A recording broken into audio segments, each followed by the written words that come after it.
Welcome everyone. Thank you for joining our Connect L&D webinar. I am Akash from Spring People. Spring People is India's largest enterprise training provider. In today's session, we have with us Ankit Jam, who will talk about the evolution of blended learning. He will deep dive into the gamification aspect of blended learning and the science behind it, along with its applications. After Ankit's presentation, our CEO Ravi Kaklasaria will talk quickly for 5 minutes to tell you how you can drive blended learning for your organization. If you have any questions during the presentation, please type them in the chat box and these will be addressed by Ankit after the presentation is over. I would also request you to provide your feedback at the end of the webinar, which will help us in maintaining the quality of our future events. Now, without any further ado, I would hand it over to Ankit. Thank you, Akash. And without wasting any time, I'm going to introduce myself and also project the slide. But before that, I just want to quickly check Akash and team. Are you able to see the slide? Is my presentation visible?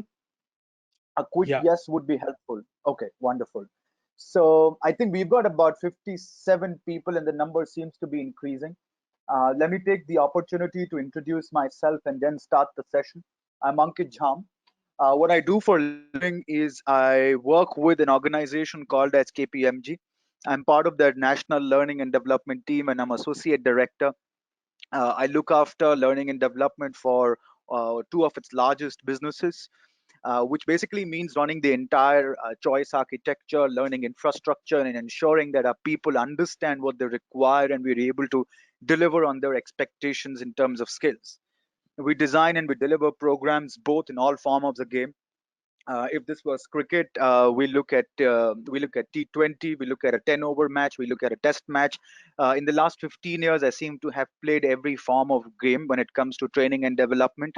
Now, we also coach people individually where we understand their behavioral issues, their complexes, exact presence issues, and communication, and we try and give them all possible coaching help.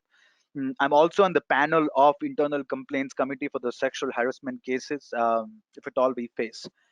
To quickly summarize all of this, I always wanted to do L&D. My career started somewhere in 2006, 2007 for something very rarely which happens to me. I was always very clear that I don't want to do HR, but I only want to do L&D as a business function and as then as a support function. So for the last 14, 15 years, I've only done learning and development. And you become what you think about most of the times, passionately, religiously. I've thought about becoming a trainer. I thought about belonging to a certain kind of a fraternity, pursued clinical hypnotherapy, neuro-linguistic programming. I've started a practice to help people suffering from mental disorders, using whatever I know of clinical psychology, which I pursued. And we run a practice where we help people. So applied behavior sciences has been the place, and one aspect of applied behavior sciences was to impart people the right kind of skills. um, since the career started with organizations, so that has been the long and short of it. One of the skills which I recently picked up myself was I became a published author. I wrote a book called as Lost and Found at 35. So that's what I do for a living. I run a job, I run an NGO where we feed people. I'm an author and extremely passionate about the cause of learning. So when all of this opportunity was knocking at my door and Satakshi called me to speak about this, I was happy without limits, because I genuinely want people to understand that how is it that our ecosystems environments are changing, and how is it that we can respond to the current need. uh, you might be a training organization, you might be a training firm, you might be an L&D specialist, you might be an L&D head, you might be a business professional, but it doesn't matter, because skills are going to be pertinent, omnipotent, and omnipresent to all of us, and which is why all of us are here. And we see that 76, 77 people have joined. So what are we going to do in the next 45 minutes? And that's what I'm trying to do. I'm going to invest 45 minutes, hopefully 50 answer your questions. We'll try and see how we've evolved as learning professionals. We'll try and see how L&D has evolved from a blended learning point of view. We'll also try and see, is there a future which we can see? One of our responsibilities and one of your responsibilities, if you've been around for about 7, 10 years, is to envision, is to vision how the future looks like. So that we can advise businesses, so that we can advise stakeholders and take proactive steps, so that we are able to be craft out a niche which is ahead of the change curve. That's what I'm trying to do. Some part of it might look like science fiction, but let me tell you that some part of everything at some point of time was a science fiction. And today we are living every possible fiction. The only fiction we are yet to live is the emergence of Avengers and Thanos. Everything else is possible in the day and age of today. So, ladies and gentlemen, I welcome you to what I'm going to call it as a blended life, because there was a time, and that time has long gone, when there was life and there was learning. At this point of time, there is no segregation. There is no segregation. From the most practical viewpoint to an esoteric sense, the life and the learning at professional level, at personal level, has been married together like salt and water, and it's very difficult to separate. So hold on to the chairs, because I'm going to show you something very interesting. Here is the evolution of blended learning. And I love movies, so I'm going to give you this example. There used to be a time, and I'm going to call that as phase one of evolution of blended learning, where there was a mother. And this mother, for most L&D professionals and businesses, was classroom trainings, where people only demanded ILTs, instructor-led training programs, which means whatever my employees had to learn was either on the job or was from internal instruction led training programs or classroom. People were happily investing in a full day to even a week long interventions. There was external vendors, training firms played critical role because they were owning intellectual proprietary content which was widely used. And I don't want to take the names, but the Stephen Coveys and the Dale Carnegies, they ran workshops for us for time immemorial. The time crosses, the time passes, when in the name of blend and in the name of mix, it was at times backed with some kind of a pre and a post reading, which we all know nobody reads. But that is exactly what blended learning at some point of time in phase one was. The wave of e learning was nowhere near because there was a MA, and the MA was largely classroom trainings, which was responsible for to teach all of us. But time is not a constant, and time flows, and so it did. Life moved forward. We started with phase two, and phase two is what I call as Naya Daur.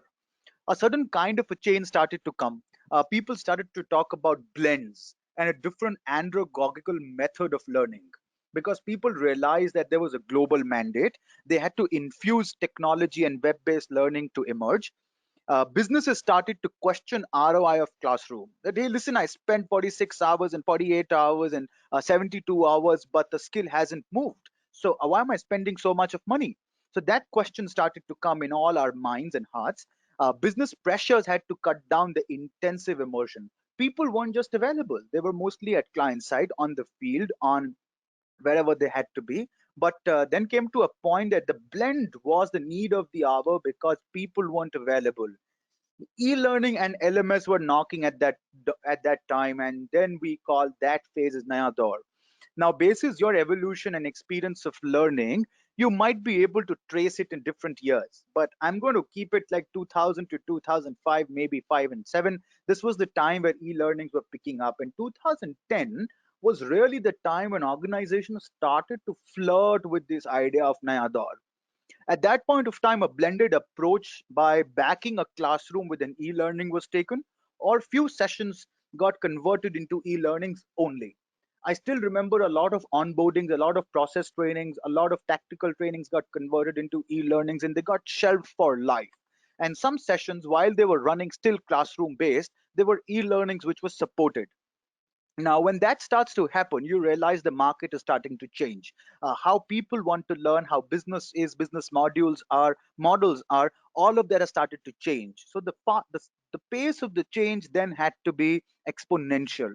And when we say exponential, this is where phase three starts to come. And don't laugh at the picture because it's my favorite movie. Suddenly, everything changes.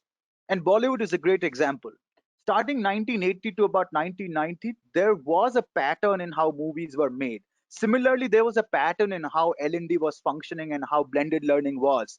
But cut to 2015, everything changes, just like robot.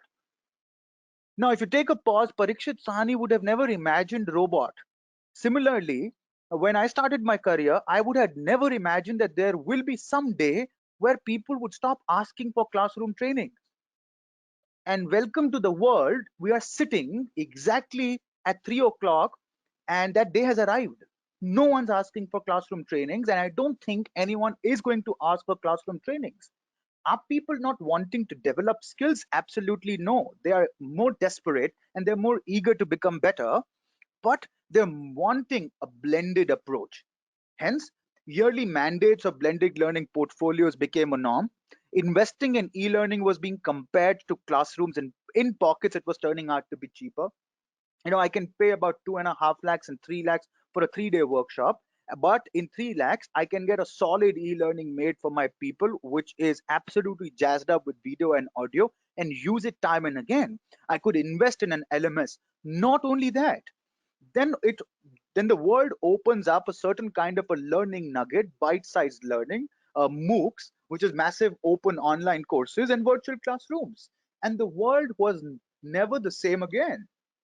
You can go on Coursera, you can go on EduX, you can go on Udemy, you can go on LinkedIn. You don't need to go to Wharton to meet the Wharton professors. The Wharton professors have been recorded and have been put into your mobile phone. You see, what has happened is that rather than you entering a zone of learning, learning is entering the zone of life. And that's exactly the transition which has happened. The time for learning is not there. So the time, whatever you have, has to be mixed and married to the intent of learning, and people have realized that the future um, is going to be changing drastically. But the phase 3, which we are living right now and we've lived in the past few years, blended learning has taken all of us, and if someone's not been on the bandwagon, they are either struggling to answer few questions which the businesses would ask in terms of skill, or their still over dependency on classrooms is going to be tested and questioned. In a COVID scenario, imagine that there is no classroom training, which is it's not possible. Okay. um, Add icing on the cake that a science will tell you that the attention span of a user or a learner is only about 40 seconds. So his attention span is very difficult.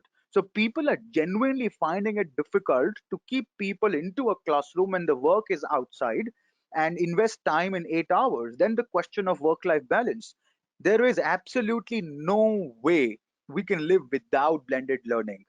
And I'm going to make it simple and take it to a point of your life as well. So hold on to the seat. This much of it you probably know, but this is my favorite movie. We are in a question and in a fix and in a conundrum that what the hell? What am I supposed to do? How am I supposed to run my L&D? How am I supposed to look at blended learning? The training firms are thinking that how am I supposed to make money? What is it that the user wants? What is it that the millennial wants? Who is my target audience? And that's a question mark everyone's facing in every form of business. Throw in the elements of VUCA world of digitalization, disruption, hyper personalization, the smack technologies, the dark technologies, and these are questions because we know so much, but we don't know what to do with so much. And if you're following me, then here is what is going to happen. Phase 4 is all about social media, digital media learning, game inspired learning, and project based. If you look at the first 2 points, blended learning led gamification or gamification led blended learning is the phase 4. And my understanding is phase 4 has either not started or people are preparing for phase 4. And if it has started in pockets, they're still testing the waters, because it is not only about buying a blended learning bundle from someone. It is not only about buying an LMS. It is not only about setting up a platform. It is not only about getting a course done to people and tracking it, which is gamified. It is about the ecosystem of life. And that is exactly what my humble ulterior motive is, that the embracing part of blended learning gamification or gamification led blended learning will affect life, not a pocket of life which is work. Hence, SMAC and dark. For those of you who don't know, SMAC is social media analytics and cloud. Dark stands for distributed ledger, which is blockchain, artificial intelligence, robotics, and quantum computing. These are the technologies which are going to enter our lives and disrupt everything. Finally, Learning is not seen as an isolated event. It will be like an audio book being played in your car while you talk to someone on the phone. Now you look at that. In everything which you do, learning will interfere, and technology will make sure that it interferes and it becomes part of how your life's architecture is built and is established. I'm going to ask you to hold on because this gets more interesting. Uh, so let's get into this futuristic zone of gamification. One of the reasons why I'm very fond of gamification is because A, most people don't get the real essence of gamification. B, it has the capacity and the power to build habits. It has the capacity and the power to build good habits and contribute to the social upliftment of people and also ensure development at the same time. Gamification is the strongest technique. Now you might think that, listen, my blended learning has a component of a social, of a emotional intelligence stimulation which is gamified. That's one way of looking at it, where there is a blended learning package and a part of it is gamified. I'm not saying that. What I'm saying is your blended learning will be gamified. Now hold on to that. Now, what do I say? Which basically means that if you've got a 6 months development plan and you've got 6 things to do, that is called blended learning, all of that is going to be gamified. Either I gamify one small part of blended learning portfolio, or I gamify the entire blended learning. At this point of time, ladies and gents, we are looking at blended learning led gamification. But what I'm asking you to visualize is that the gamification part of it will be much bigger than blended learning. And exactly why the next few minutes is going to be the most interesting ones. The number one confusion which people have when people talk about games and gamification is that they think they both are same. Let me clarify. Angry Birds is not gamification. It is a game. You win, you lose. There are players, there are partners. Okay. The difference between game or gamification is this.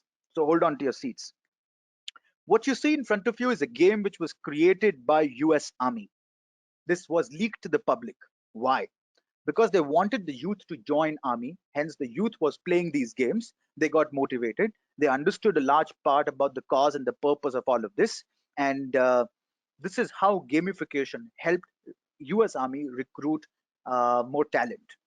Now you see the difference when you apply the principles of a game to real life problems.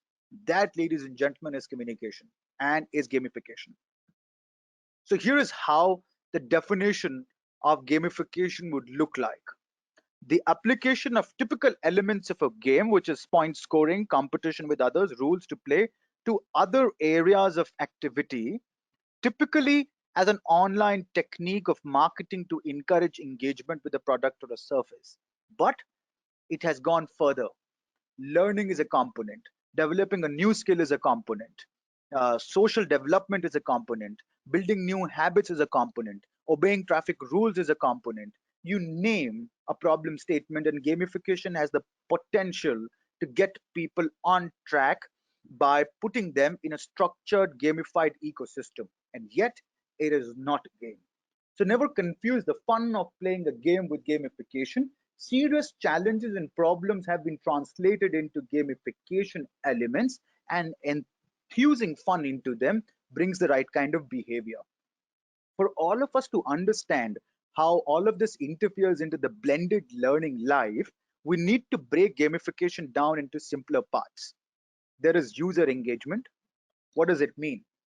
You go to Netflix, you go to Amazon Prime, you go to Amazon Prime, they are tracking your engagement. Are you visiting frequently or not? If not, they send you a notification that you haven't seen a movie in a while. Is there a problem? Uh, there is a reward element. If you played Angry Birds, if you played any game, there is a certain kind of a reward or a badge which is given. There are levels in progress which helps people get addicted to the achievement. There is motivation because they praise you. You can share your success with the entire world. The ecosystem around you gets to know that you're a champ. This is how poker, online poker, got its wings. There is, yes, component of learning and gamification, and yes, there is an element of challenge. If it's too easy, it's not a game. If it's too difficult, it's not a game. The right balance of challenge at the right time is very important. When you put all of together, now leave gamification, put blended learning. Blended learning needs to have user engagement. Blended learning needs to reward people and has to give them a sense of achievement. Blended learning should be self driven and should motivate people to come to it. Blended learning should transfer a skill for obvious reason and should be challenging. Too simple content, I don't like it. Too tough a content, I don't like it. You realize the difference, you realize the similarity. There is going to be no difference between gamification and blended learning. They will be married together. uh, let's quickly look at this. In my current visibility, gamification has already impacted a lot of places, from sales effectiveness to product training to employee recruitment and onboarding, to compliance training, skills development training, training for inventory management, promote customer education. And you know what? Everything is in pockets blended learning, and everything else in pockets is also gamified. Always keep in mind, you could be using one module which is gamified, or the entire blended learning journey could be gamified. We are getting to that level. We are still where gamification is a component of blended learning, but blended learning itself is about to change. So hold on to the horses, because we are getting into the real action. Why does gamification work? This is because gamification understands how we like to work. People work because they like altruism, they like competition, they like self expression, they are mortals of achievement, they like status and a reward. As you can see in the first game dynamics, games make it work because reward means points and status means levels, achievement is challenges, self expression is the virtual space, the feeling of connectivity to different competition, sharing in online portals. Competition is where leaderboards are presented, and altruism is gift and sharing with people. You see, every need of a human being, which makes a human being human, is being catered and met by game mechanics.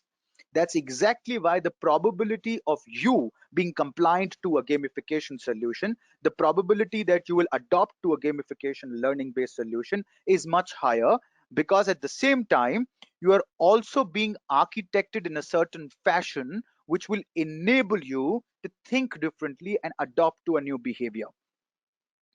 I'm going to take a pause and take you to the next slide. The next one is actually my favorite, because more often than not, a logical mind tries to seek a logic, rational. That, okay, is there a science? Is there a research which suggests? So I pulled this up and I'm telling you there is neuroscience available. Neuroscience will explain gamification to you. Now, this is my favorite part and I'll make it simple. You need to know four things which gamifications would do to you. Talk about Angry Bird. I cleared the level one. I want to now go to clever level two, level three, level four. People are waiting for me at the dinner, but I keep playing the levels. You know why? Because it increases dopamine hormones in the body.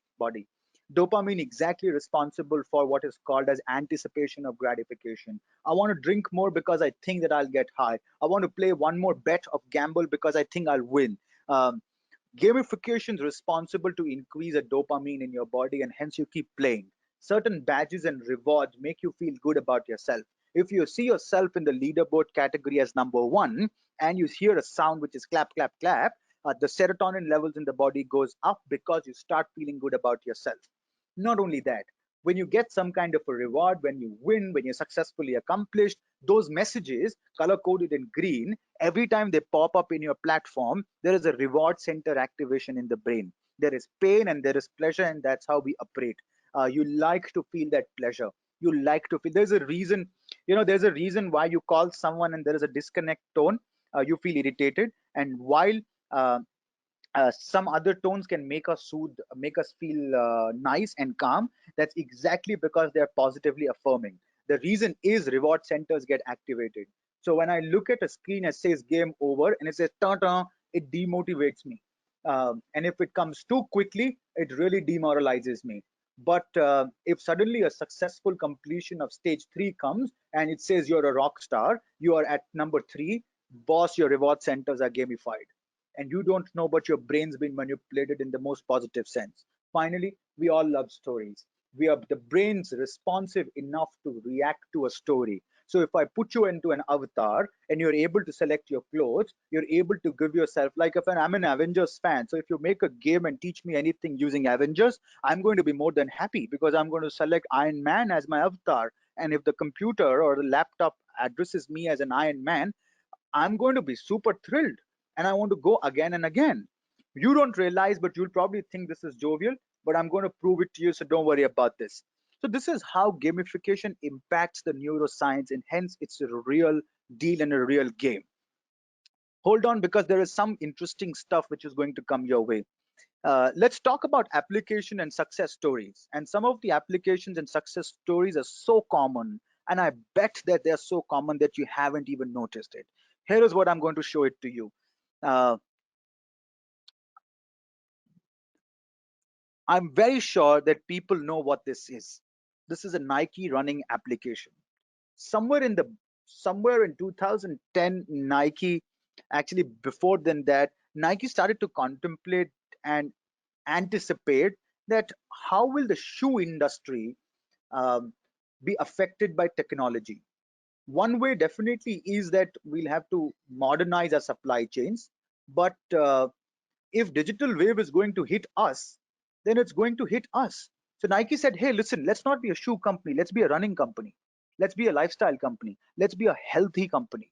Now what does that mean? So Nike launches his first kind of a shoe. The sole of the shoe had a chip. The chip would monitor all kinds of games and all kinds of activities. The chip could then be inserted into a machine and the information could transfer into a mobile app. Not only that, Nike running application which works simply on Wi-Fi or 3G network um, can be downloaded in your mobile phone. And I know that I'm preaching to the choir because you would already know this. Has entirely changed the way people used to run, train, and practice. Now, if that's not skill development, what else would that be? That's a great example of how it has entered your life and has transformed your habit of running into an analysis. And what you see in front of you, these are my pictures. These are my running applications from my past marathons. You look at the first window, these are badges.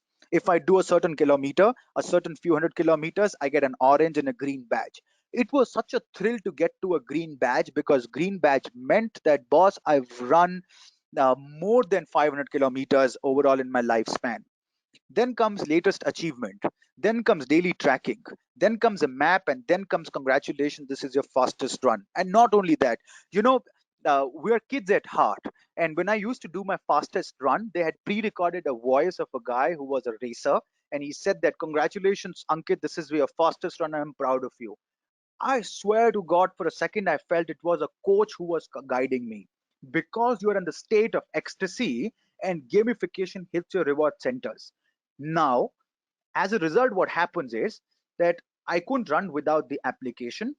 And because I had to run, I would look at the data insights and then I would give myself relevant targets, and hence the skill started to develop. As a result of that, I must have done some 10, 21-kilometer races, and I must have done well also because my fastest was about 159, and all of them were monitored on the Nike application. Whereas in the age group, if you belong to 35, our childhood, we had never known how much are we running, what is my pulse rate, what is my calorie burn, which route am I taking, and so on and so forth. That is how revolutionization of skill has happened in our daily lives. Now, uh, hold on, because now it's going to get science fiction. Now, what's gamification doing going to do to our lives? Uh, Now, remember, when we say learning, it is not to be seen as a job. It is not to be seen as a process or a function. It has to be seen as the architecture of life. How life, like systems thinking, uh, how is your architecture or a structure or a routine of life built, which enhances the possibility that you continue to learn and you keep learning every minute, not esoterically, but practically, is what I'm going to show you now. This is um, this is part of a movie which was built by in Israeli directors and producers, but signifies to where we are heading. The man you see in the picture is trying to call it paragliding or call it falling from the cliff. You probably don't know this. You probably don't see this. Is the reason because it's gamified. But it's very simple. The guy is falling from a cliff. and he's got a parachute on his back, which you probably don't see. He keeps falling and falling. He has to collect several milestones. This is how the milestones would look like. His score is 411. He's collected a lot of milestones, and he keeps going through these rounds and rounds. And this is what he's seeing. This is in the second picture what he's falling, where he's falling. He completely finally gets to a point where he's done his job. He's accomplished the mission, and what he sees in front of his eyes is what it says: "Finish. Congratulations." Now, it might have completely confused the heck out of you that how does a man lying on the floor sees a virtual reality without even glasses? The reason for that is this: because he's got a retina lens. A retina lens which is triggered by gamification, by different programs which can instruct him and make him learn a lot of things in real time. And the fact, or the magic of the fact here, is that it is absolutely real and triggers the same kind of emotional response. So while he's falling, he is falling, and the experience is real. All of this is gamified. This, by the way, is a solution to when people are taught paragliding, or uh, what is that activity where you fall from the plane, whatever that called, zindagi na milegi dobara activity. I don't remember the name of that adventure activity, but it's a training which is given to people, which they can take at home, where they have to tighten their backs, and depending upon the posture, all of this gets recorded as a gamification. Now, not only that, the same guy enters the kitchen, and now his job is to make an omelette. The retina lens throws up an image in front of him and tells him that how to cook. Basis what he cooks, he gets a score, he gets bonus points, and his memory gets recorded. Absolutely gamified. So I don't know how to cook. Okay, great. Put on a lens, and then the gamification will teach you. Absolutely blended and absolutely gamified.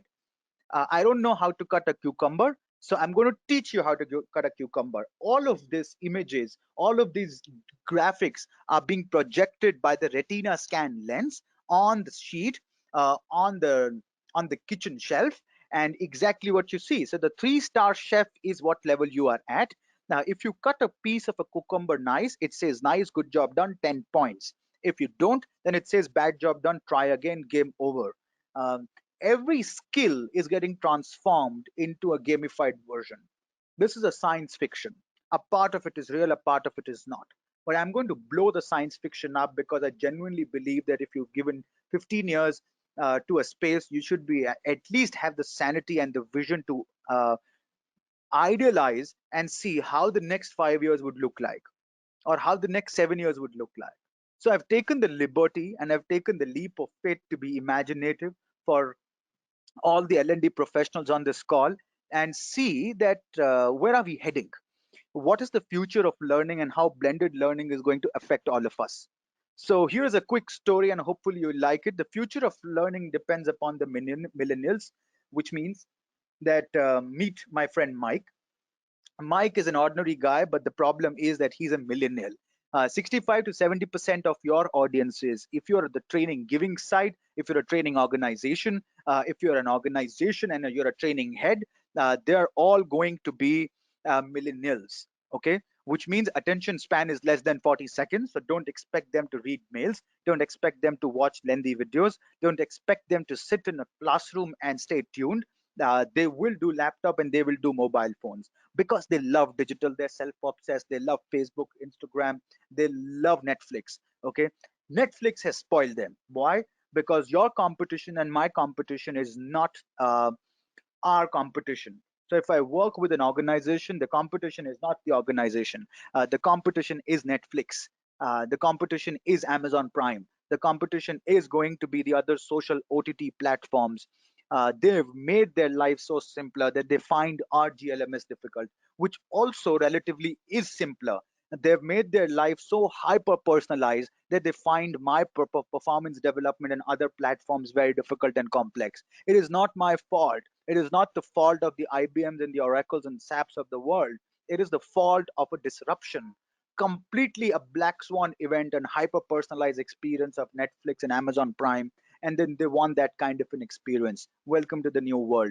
Our millennial Mike also wants to climb up the ladder as soon as possible. And more importantly, wants everything now, instant gratification. So this is the nature of the beast. This is the devil.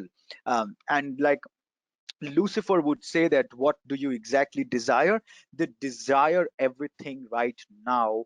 They don't want to take time out because they want too much and they want to run too fast. Accept that. Now, once we've understood, here is where I took a leap of imaginative faith and see that if I were to given the opportunity of creating technology by the magic wand, what will it look like? And here is how the game changes. This will happen, is what my guarantee is. The next two slides will shake your ground because it will happen for sure. When? I can't say. So hold on. So this is a day in life of a Mike, and this is completely hypothetical figment of my imagination because I love L&D and I feel that this is what is the future. Mike gets up at 7 o'clock, and by the voice of Alexa, Mike uses a toothbrush which uses artificial intelligence and adjusts itself basis cavities and jaw alignment. 7:30 takes a bath in a fully automated bathroom, automatically controlled temperature according to the skin tone and memory of the past few showers. This already has happened. There's an organization run by a very close friend. They've automated the entire home structures, and probably you know about this. 8:30 drives himself either in a driverless car, or a new skill has been installed if a person is driving himself. Bonus points for good citizenship for obeying traffic rules. So, obeying traffic rules has been gamified. Uh, iPower is a learning platform which scans the calendar for Mike on daily basis and realizes that the first meeting starts at 10 a.m., which will have conversations around negotiations. Second is a pitch to the client at 12 noon. Okay, so depending upon the information you feed into the calendar, the learning platform, which is also bot driven and has predictive intelligence and analytics, figures out that there could be a negotiation conversation exactly at 9:15. It suggests a bite-sized learning on effective tips on negotiation, 100 bonus points and badges accordingly to be provided. So exactly at 9:15 before the meeting, I go through these tips of negotiation. Remember, just in time learning. Remember, hyper personalized. At 10:30, iPower checks the feeling and emotions basis the conversation which the person has had after the negotiation meeting, and recommend tips to manage anxiety, aggression, or stress. 100 points for breathing activity. Mental well-being and wellness has been taken care because it's holistic. Happiness index for organization is going to be important, and development and engagement needs to be married together. Sharp at 11 o'clock, it prompts the user to rehearse the script using the bot, which helps with people and their public speaking. Just in time learning. Why? Remember, 12 o'clock, he's got a sales pitch to do. 12 noon, iPower, the same learning platform, monitors the pitch and analyzes it to give instant feedback. One of the biggest elements of corporate life is public speaking. Every year, I think more than 1,000 crore is spent on public speaking, and I don't see people getting drastically better. Some are getting better. Just in time learning, blended learning methodology, and gamifying all of this, and tracking your every pulse during the day will ensure that you get just in time help. Sharp at 12:30, you get a remote report immediately after the meeting, feedback from the sales pitch, and what to do differently with recommendations to improve on development areas. So here is how the report would look like. Basis the last 45 minutes, I think your rate of speech was fast, your articulation is an issue, your pronunciation is an issue. Here are three things which I would recommend from the repository. You could also speak to this coach which has been empaneled. You could do this Coursera course, which would be helpful, delivered at that point of time. You don't need to wait for a performance manager to reflect, go back to the performance development feedback after 3 months, think about the pitch, put that in the system, and then the person responds. You realize what is happening. Whatever learning was supposed to be scheduled during the intervals of life, they are trying to be, it's like easy monthly installment, it's like easy daily installments of learning at that point of time, because attention spans are out and we need instant gratification. This is how Mike would like to learn, but that's not the end of life, ladies and gentlemen. What I'm going to visualize and I'm going to show you, and I bet this will happen, is the next slide. So, and that's my final slide as well. Here is how this life works. Mike gets onboarded to a gamified learning application called as iPower. he makes his own avatar. Okay. iPower has the power to integrate capability, performance, engagement for the employee. This probably is not new. One click, one life, one user, and integrates everything. Some organizations already have it, but nothing new. But it's gamified. So keep that in mind, and I'm going to get to the point. With the gig workforce, it might be integrated and available to all other industries and companies. Hold on, take a pause. This will shake you. You remember the wrestling cards? You remember Undertaker, chest 56 inches, biceps 45 inches, whatever the inches is, but a certain statistics which are central to the character and not to the person who owns the character. We'll hit a time with the liquidity and fungibility of the workforce where anyone can work for anyone. It's going to start very soon. The gig workforce, we might be going to an integrated platform which tracks every employee basis what they've done in their career and ranks them basis their competencies. This is what we are going to head at. How will all of this happen? Which means Mike, just like onboarding himself on Netflix, signs up on iPower, and the artificial intelligence crafts his career path, which says that I will now suggest you can either go on 1 year path, you can go on a 3 year development plan, or a 5 year development plan, depending upon what you choose. Say he embarks on a 3 years plan, blended learning, MOOCs, classroom sessions, self-reading projects. He can pick and choose, he can customize, he can look at what he wants to do and completely democratization of learning. Not only that, for every step from onboarding to learning items and completion of the curriculum, he gets 100 points. This is where the game gets interested. He can recommend, gift, share courses, plan, and share his experiences with people. And for every share, he gets 100 points more.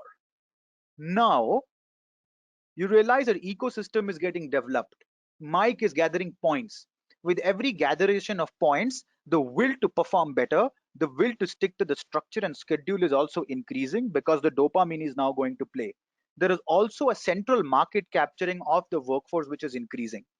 Now, leaderboard displays his progress, his comparison with peers and others in the industry, badges and rewards to be provided. Not only that, what I foresee is, and this is going to be the real game changer, the badges are going to be like a CIBIL score. For example, I might have worked in 10 different organizations, okay? And all of those organizations might be connected or subscribed to a learning platform. I've worked with KPMG for the last 7 years. I enjoy a CIBIL score. And when I a CIBIL score, call it a learning score, which means that how much has he developed himself over the years? How much has been his feedback? What has been his compliance towards training programs? Skills? What kind of badges and rewards does he have? Just like a Nike running app used by employers and headhunters to evaluate success probability. It is not a decisive criteria, but just the way bank looks at your CIBIL score and says that I can't give you a loan, there is a possibility that if my CIBIL score of learning is less, it might go against me. This score or a badge can be very useful from a resume glorification point of view or for senior leadership hiring. Transparency of insights is going to change because gamification has the ability to do that. Now, the accumulated bonus points, let's say I did a learning course for 3 years, development journey, I've got about 50,000 points, go fly, go buy.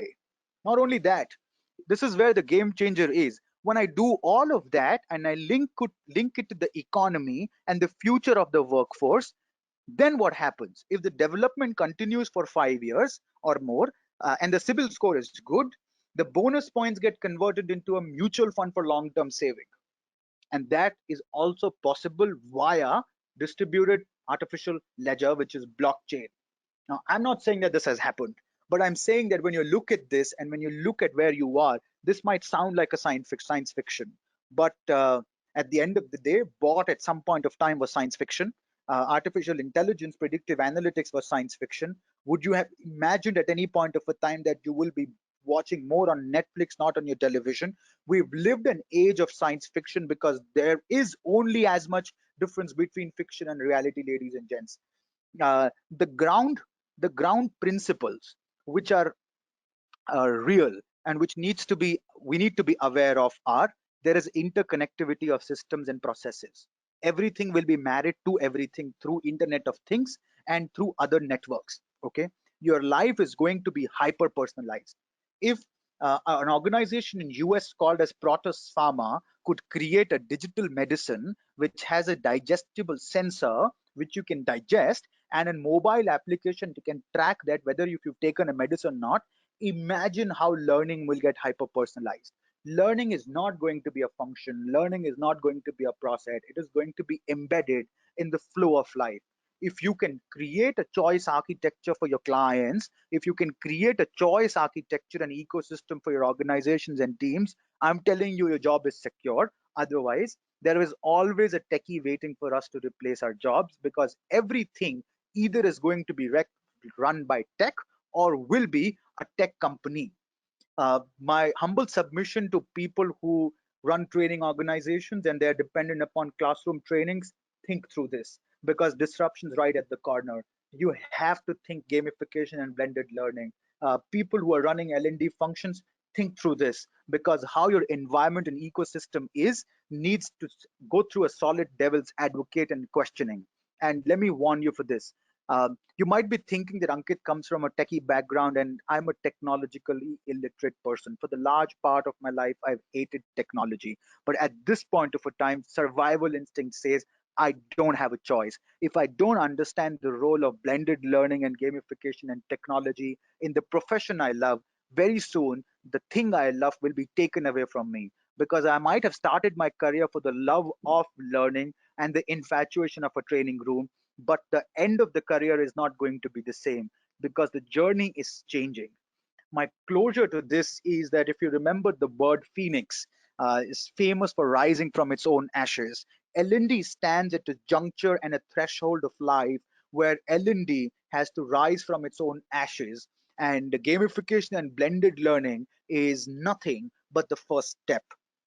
On that note, I'm going to take a pause. Would love to have thoughts, feedbacks, and questions, but we've got Ravi waiting for us, and I see Ravi here as a panelist. Ravi would be very, very happy to have your views um, on this presentation. What do you think? I know that you are one of your kinds of futurist who's envisioned a certain kind of a future for learning through Spring People. So help us understand and navigate uh, through some of these questions. Over to you, Ravi. Hello. Yeah, hi. Thanks, Ankit. I thought, Akash will be giving me the control, but later I realized that I have to unmute myself. Uh, I guess everyone can hear me. Can someone confirm me if I'm talking with Yes. everyone? Perfect. Thank you so Audible, much, audible. Akash. Excellent. Thank you so much. Ankit, it was really wonderful listening to you. I think, initially I entered the session to kind of get a feeling of what blended learning is with respect to purely, L&D function in uh, the IT industry. But listening to you, I think I get a much more broader perspective of what blended learning is, how it is impacting everyone's life, how it's going to impact everyone's life with use of technology. It was absolutely fantastic listening to you. And congratulations to you for completing your half marathon in 1:59. I used to run marathon like 5, 7 years back, and I couldn't go beyond less than 2:06 for half marathon. I was trying for less than two. I could never go to less than two. Congratulations to you, man. Introducing myself to everyone, my name is Ravi. I am the founder and CEO of Spring People. Spring People, as most of you would know, is an enterprise training company, which means unlike a lot of other training providers, the common ones like Coursera, Udemy, Pluralsight, edX, Linda, who are into enterprise plus retail, we are 100% into enterprise. Our entire focus is on enterprise. Our entire machinery is oiled to help and serve enterprises. And I think you name an IT company pan India, we are serving them. Now, uh, I'm not sure if all of you are aware, the participants of this session get free access to an enterprise learning platform that's called L&D Cloud, uh, through which you can drive your interventions, through which you can drive your programs, uh, It's an enterprise learning platform, which means it has got all the enterprise features, whether we are talking of reporting, whether we are talking of gamifications, engagement, cloud labs, you name it. So I thought, let me take quick 5 minutes to show you quickly what L&D Cloud is, so that after the session, once you get the email from Akash or from someone from my team with an invitation to request an access for 1 month, you would know what you are actually requesting for. So I'm going to share my screen. Akash, can you please confirm me that my screen is visible? Yes. Perfect. Right. So folks, here, this is what L&D Cloud looks like. Let me refresh it quickly. Uh, so this is the admin module where you can kind of track your users, courses, everything. Let me remove this guy from here. Yeah, basically you can track your users, how much they are engaging, what courses they are starting, how much they are completing, what is the feedback, how much time they're spending, from what geographies do they come. It's their leaderboard. Again, Ankit spoke about gamification exhaustively. So we don't support that kind of gamification as yet on L&D Cloud, but there is good amount of gamification that we support. We track the activity of the users, whether they are watching the content or not, whether they are doing their assignments, projects, evaluations, demos, participating in pop-up quizzes, completing their activities or not. And based on that, they get their scores and their badges. You can manage, I think, almost anything under the sun here. You can manage your users, managers, teams, courses. You can see how the courses are running, everything. So very quickly, that is what the admin module looks like. Let me quickly jump onto the learner module. This is what a learner module would look like, where they can see the courses, what are the courses available. They can go to the courses, uh, they can view the courses, everything. So here I have to click on start learning, I guess.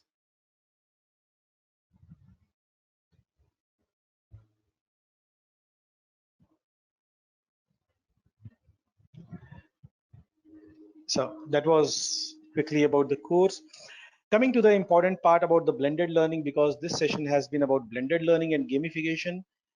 We do support organizations with blended learning, where it's a good mix of self-paced content, instructor time, activities, everything, where there is a complete flow of they doing self-learning, doing the assignments, assessments, projects, whatever, then instructor time, uh, other kind of activities there. So that is what L&D Cloud is. Since we don't have a lot of time, quick 5 minutes. That was a very quick overview about L&D Cloud. After this session, you will be getting an email in which you will have some instructions, or probably you can just kind of reply back to that email to request for an access for L&D Cloud, where we can support you with 1 month free access, where you don't pay anything to try how you can use L&D Cloud to really run blended learning inside your organization, both the content and various activities and instructor time. And once you do it, you'll really see how beneficial it is.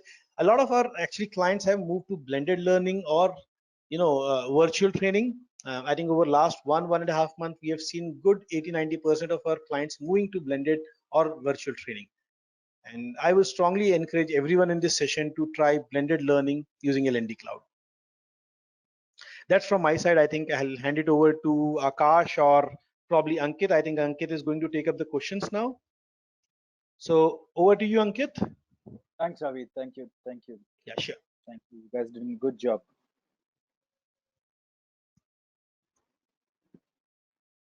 So this is where we are. This is where my presentation ends. Happy to take questions. I understand we have two already. Sorry, I'm slow with this system because we're all addicted to Microsoft Teams. So I'm going to take some time. I've got more questions. I see there's some by Sandeep Kapoor. How do you ensure effectiveness of learning via LMS? Okay, Sandeep, when we talk about effectiveness, it could be seen in 2 to 3 ways. And first one is awareness of LMS functionalities or its existence. A large part of the trouble exists there. people are not friendly with the presence of LMS itself, and they don't use it till the time there is a gun on their head. Second part is utilization of LMS, which means how much are the how much are, to what extent are the functionalities uh, available to people. Are you using 10% of the functionalities, 30, 40, 50, and have you done enough courses? Have you populated? Third is the strength of the LMS itself. How much can it host? Can it marry different systems? So those are three levels of effectiveness. But for me, the success of effectiveness is if people are comfortable with the user interface and they're able to use it and they know and there is footfall on it, like a shopping mall, a rest can happen automatically in a course of time. Utilization could be a good effectiveness metric, and uh, yeah, uh, long story cut short would be that. But these days, LMS is our definition of LMS has changed. If it's a robot and a bot based LMS, then we are talking about a different ball game altogether, which feeds in a lot of data, and then the measure of effectiveness drastically changes. Prabhakar is asking how academic content is converted in blended learning for employee who have difficulty in understanding English or other kind of language barriers. Okay, Prabhakar, I'm not too sure what is the question specifically, but there is a possibility to convert any kind of a academic content research. Professors are doing this. If I get the question right, Coursera is exactly that kind of an example where academic content has been converted into some form of a e-course or a blended learning. When you say blended learning, it is a composition of many other things where e-courses and MOOCs and gamification are several components. Blended learning for employees and translation is not a problem these days. So you can have the same gamification in different language, and that's possible. So I hope that answers. If not, then return with a specific question and I'll take it up. What kind of an EQ should one chisel in to be well aligned for success in gamification? Let me think through this question and see if I've gotten it right. What I understand is that you were trying to ask what kind of an emotional intelligence should one chisel to be well aligned for success in gamification. Is that what it is? Is EQ meaning the emotional intelligence? Assuming that it is what it is, see, all gamification, if you see, is also built on a user mapping. A user mapping is nothing but the most practical manifestation of how empathy is. Till the time I don't empathize with my user and I don't understand his pain and miseries, my design thinking approach will be flawed, or my user journey will also be flawed. You can't design a user journey of a millennial without understanding who the millennial is. And to understand the millennial, you'll have to drop judgments. And that's exactly what emotional intelligence is. So I hope that answers the question. First question, Abhijit Das is saying it's interesting to know that you're a clinical hypnotherapist, NLP, psychology. Okay. Could you briefly explain the role of each in your success in the corporate with concrete examples, and would you broadly recommend these for L&D professionals in pursuit of success? Abhijit, I would love to answer this. I love talking about what psychology has given me, but I would at the same time want to respect the boundaries of the forum. Akash would kill me if I were to talk about psychology. Um, you can find me on LinkedIn. I will drop my number there if you message me, and I'm happy to get on a call with you and answer all of these questions to your heart's content. Uh, but if there is a specific question on gamification, I'll first take that up, but I genuinely promise I'll take it up once you find me on LinkedIn, and I will pick this up with you there. Or I'll find you on LinkedIn and then we'll take it up there. What organizations can do to build an in-house capability around gamification learning? Alok, good question. Yeah. And I've been struggling to answer that to myself. See, some part of gamification you can in-house create with your in-house technology teams, depending upon how sound they are. Okay, economies of scale would happen. People like Ravi and others would build systems and infrastructures and invest money in gamification. And I expect in the next 2 to 3 years, economies of scale and gamification to happen. Which means that you've got big players, you've got small players, you've got boutique players. Boutique players will enter the market and will disrupt the market once again, like in any other industry. And then cost effectiveness will come. But you would still need a bare minimum infrastructure. However, uh, gamification does not require technology. That's a myth. Okay, the source of gamification comes from how children used to play and how the games were built. That's the history and evolution of it. If you're running a training program and you draw up a leaderboard, you put awards there and you share good news with people, that is also gamification. Don't think gamification, think how people like to learn. Think reward, think achievement, think motivation, and then you'll ultimately follow the principles of gamification. Then you get a chance to see how games are built and learn lessons from them in a physical environment also. Hence, uh, and we've experimented something like this in various pockets and in various projects. Every time we put a leaderboard together, some kind of a congratulatory mail, a gratitude, we've glamorized success, we've given points, we've seen good success in projects. Every time we've just given bland data, uh, we we don't think people see that. So don't make gamification dependent only upon technology, while tech plays an important role. Kunal is asking, with regards to gamification based blended learning, how would you convince the people who are comfortable with classroom training only? And also how it is possible to convince organization as well to ensure that these benefits. देखो एक तो cost comparison है, right? That's on paper. You put the amount of money you invest in a classroom training, which means if you're investing 4 days in a month, multiply that by about 52 weeks, multiply that by an amount the training vendor would charge. That's the amount. Okay. Classroom trainings by a fad or a fashion are anyways dying. So if people are not letting go of classroom trainings when they are out of the picture, or the proportion comes down drastically, it'll anyways correct the entire imbalance. In a COVID situation, anyways, they don't have a choice. This is the best time for you to enter and pitch and say that, hey, the future of classroom learning is going to be a blended learning and gamification. Okay, a cost comparison needs to be made. A large part of disengagement and a large part of what is done and dusted has happened with classroom trainings.